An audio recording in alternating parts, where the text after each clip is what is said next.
Hey, what's up everyone? And welcome back to the channel. Before we get into this, I want you to think about something for a second.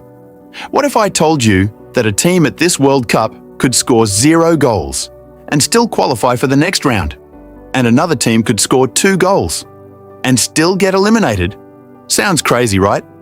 But this is actually happening right now at World Cup 2026.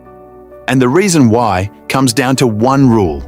One single rule that most people, even die-hard football fans, don't fully understand. By the end of this video, you will understand it completely. And trust me, once you know this, watching the World Cup will never be the same again. Let's get into it. So first, let me set the scene for you. The World Cup has a group stage. Think of it like the opening round of a tournament. There are 8 groups total, and each group has 4 teams inside it.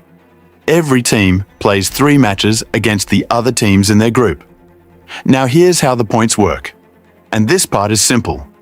If you win a match, you get 3 points.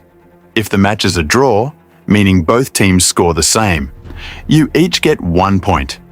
And if you lose, you get 0 points. After all 3 matches are played, the top 2 teams from each group move forward to the round of 16. The bottom 2 teams? They go home. World Cup over. Simple enough, right? But here's where it gets interesting. What happens when 2 teams, or even 3 teams, finish with the exact same number of points? This is called a tie. And at World Cup 2026, this is happening in multiple groups right now. So how does FIFA decide who goes through and who goes home?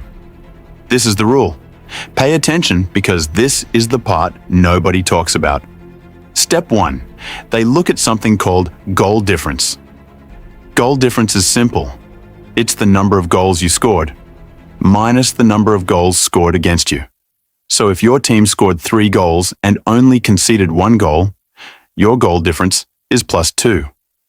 If your team scored 1 goal but conceded 3 goals, your goal difference is -2. The team with the higher goal difference goes through. This is why you'll sometimes see a team winning 4-0 or 5-0 late in a match, even though the game is already decided. They're not being greedy. They're boosting their goal difference because they know it might save them later. But what if the goal difference is the same too? Then we move to step 2. Total goals scored. Forget goals conceded for a second. Just look at how many goals each team scored across all their matches. The team that scored more total goals goes through.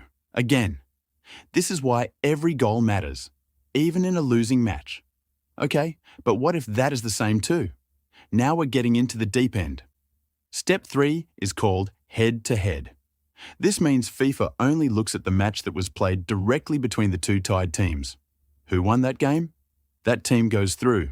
It's like saying, okay, you 2 couldn't be separated by overall performance. So let's just look at what happened when you faced each other directly. Still tied after head-to-head? I know.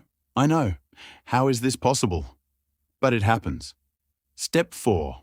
Fair play points. This is where yellow cards and red cards come in. Every yellow card costs your team 1 point. Every red card costs more. The team with fewer disciplinary points goes through. So that means a player getting a stupid yellow card in a group stage match could actually cost his entire team their place in the World Cup. Let that sink in. And if after all of that, points, goal difference, total goals, head-to-head, and fair play, 2 teams are still completely level. Step 5. A lucky draw. A literal lottery. FIFA puts both teams in a draw and pulls out a name. And I'm not making this up. At the 1990 World Cup in Italy, Ireland and Netherlands both made it through because of this exact situation. An entire nation's World Cup dream came down to a random draw. Imagine training for 4 years, playing your heart out for 3 matches, and then your fate is decided by someone pulling a piece of paper out of a bowl. That is football. Even the rules are dramatic. Now, here's why this matters to you right now in 2026. As we're recording this, the group stage at World Cup 2026 is still live. Multiple groups have teams on the same points. The final match days are coming up. That means every match you watch from this point forward is not just about winning or losing. It's about goal difference. It's about total goals. It's about every single minute of every single game. A team could be losing 2-0 and still be celebrating, because the result somewhere else just went in their favor and their goal difference just saved them.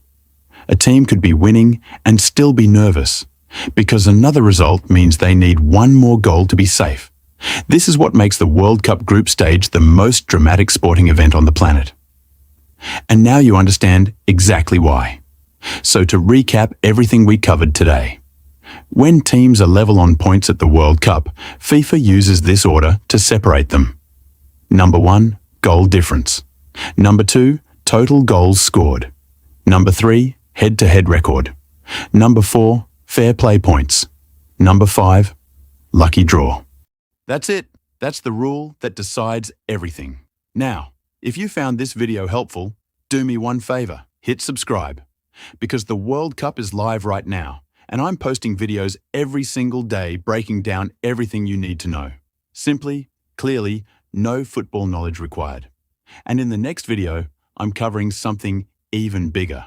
What actually happens in the round of 16 when a match goes to extra time? What is a penalty shootout? And why do players actually cry after them? I promise you, it's more dramatic than anything you've seen on TV. I'll see you in the next one.